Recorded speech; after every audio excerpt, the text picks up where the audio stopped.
Good morning বন্ধুরা, কেমন আছেন আপনারা সবাই? ঘুম থেকে উঠেই ফুলগুলোর দিকে তাকালে মনটা এমনিতেই খুশি হয়ে যায়, তাই না বলুন? আজ সানডে, সবার ছুটি। ছেলের স্কুল ছুটি, হাজব্যান্ডের কাজের ছুটি, বাট আমার ছুটি নেই। বরঞ্চ আরও চুটিয়ে কাজ করতে হয়। প্রথমে বিছানাটাকে ঝেড়ে গুছিয়ে নিলাম।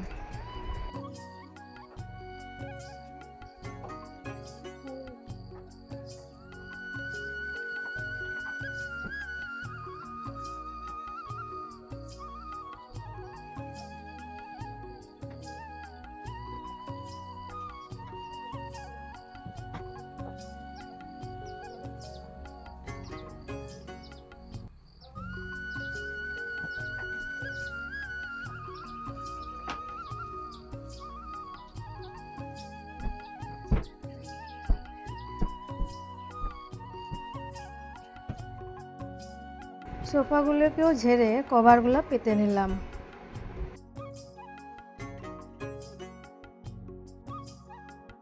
এত ধুলো হয় না, কি বলবো, আর কোথা থেকে যে আসে এত ধুলো।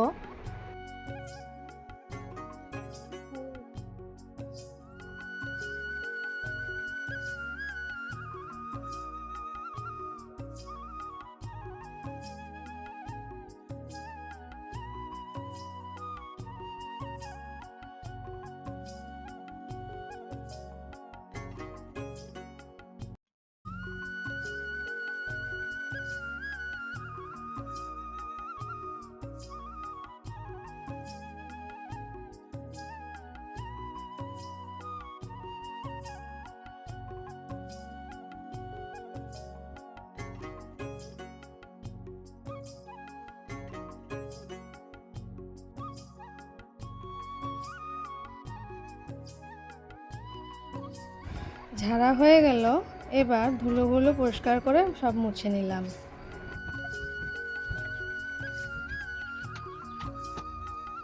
অন্য দিনও কাজগুলো করি, কিন্তু আজ সানডে, তাই একটু সময় নিয়ে কাজগুলো করলাম।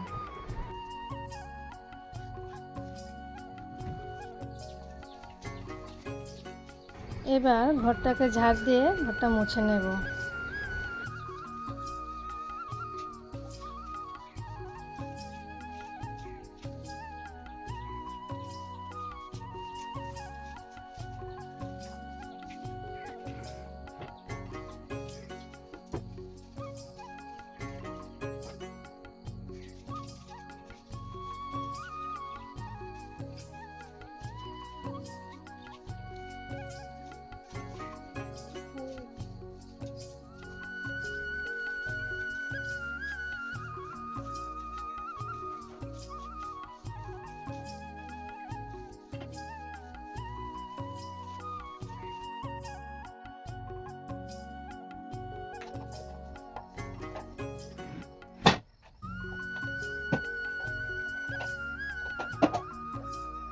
ঘরটা মুছে তারপর চলে গেলাম স্নানে।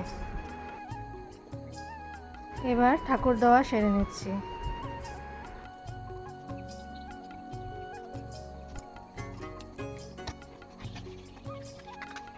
দেখুন, ঠাকুর দেওয়া হয়ে গেছে। বন্ধুরা, এবার রান্নাঘরে চলে আসলাম। সবার প্রথমে ভাতটা বসিয়ে নিলাম। আপনারা তো দেখলেনই সকালটা কতটা তাড়াহুড়োর মধ্যে পার হলো, তাই ব্রেকফাস্টের ক্লিপটি আপনাদের সাথে শেয়ার করা হয়নি। কথা বলতে বলতে ভাতটাও নামিয়ে নিলাম। এবার চুলোয় বসিয়ে দিলাম কড়াইতে তেল দিয়ে নেব।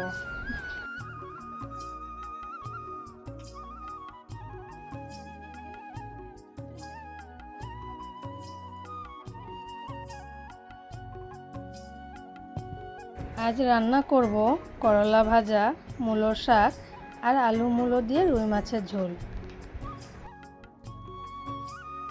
প্রথমে করলাগুলো ভেজে নিচ্ছি।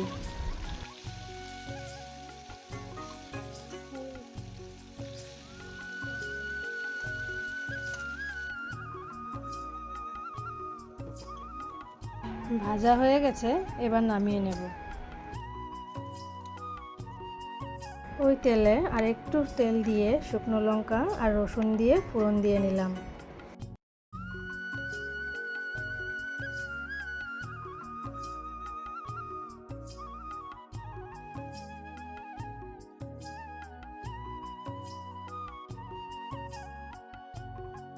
কেটে রাখা মূলো শাকগুলো দিয়ে দিলাম।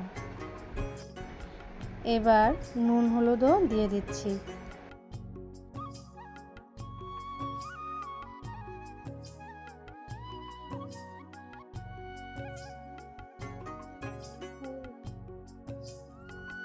শাকটা ভালোভাবে ভাজা হয়ে গেলে নামিয়ে নেব।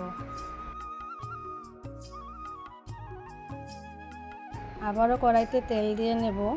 এবার আগের থেকে নুন হলুদ দিয়ে মেখে রাখা মাছগুলো ভেজে নেব।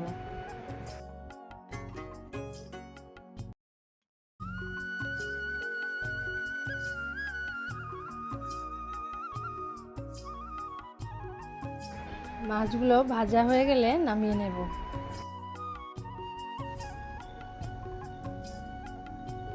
এবার মাছের ঝোলের জন্য কড়াইতে তেল দিয়ে মেথি ফোড়ন দিয়ে নেব।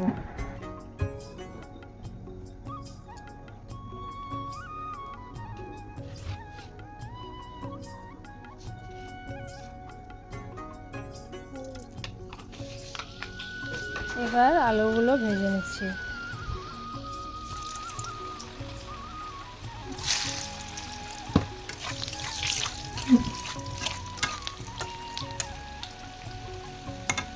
আলু ভাজা হতে হতে আমি পেঁয়াজটাকে গ্রেট করে নিলাম।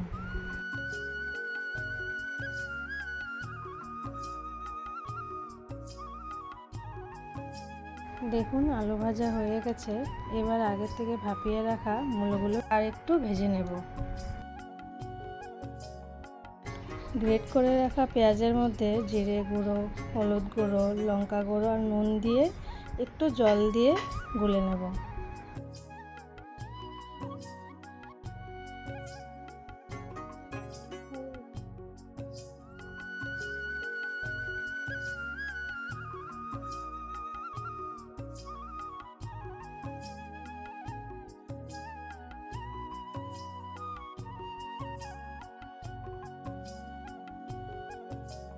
এবার সব মশলাগুলো ভালোভাবে কষিয়ে নেব।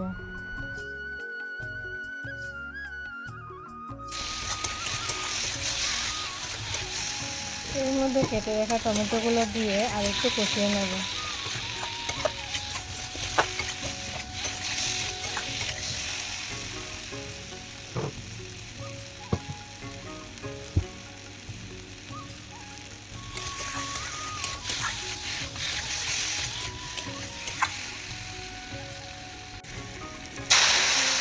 এবার ঢেলে দেবো গরম জল। এবার ঝোলটা ফুটে উঠেছে, মাছগুলো একে একে ছেড়ে দেব।